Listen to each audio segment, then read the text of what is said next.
Michael Gorbachev அறிவிச்சாரோ அன்னைக்கு Soviet யூனியன்ல எதிர்ப்பு கிளம்ப ஆரம்பிச்சிச்சு.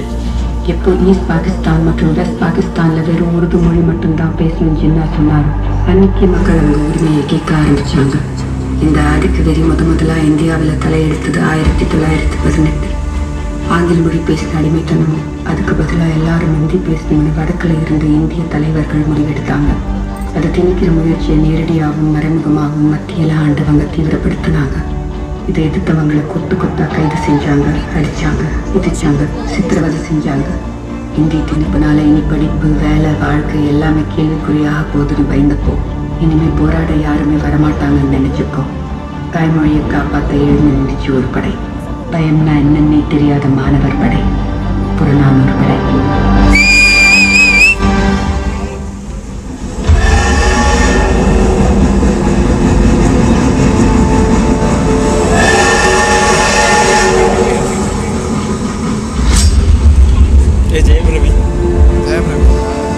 சிவகார்த்திக் பாருங்க intro.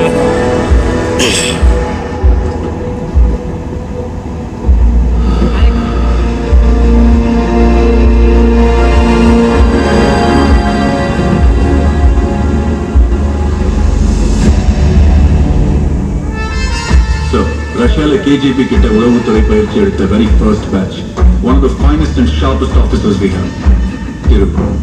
Tirunal. Oh, KGB. You must be brilliant. I am what I am. Carry on. Tomorrow படிச்சவன்.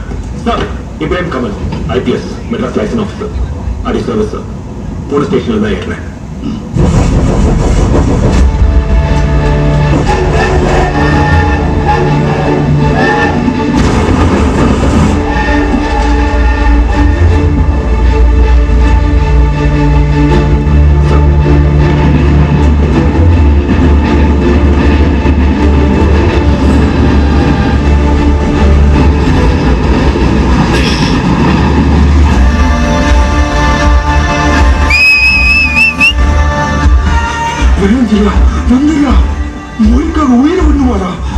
காலப்புறாவில் பழகி சொல்றியா? திருப்பி அடிக்கணும், வரலாறு படைக்கணும். டே கோவிந்த், உன் மொழிக்கு சேர்த்து போராடிக்கிட்டு இருக்கோம். வரதாண்டவா பயமா இருந்தா அப்படியே ஓடி போய்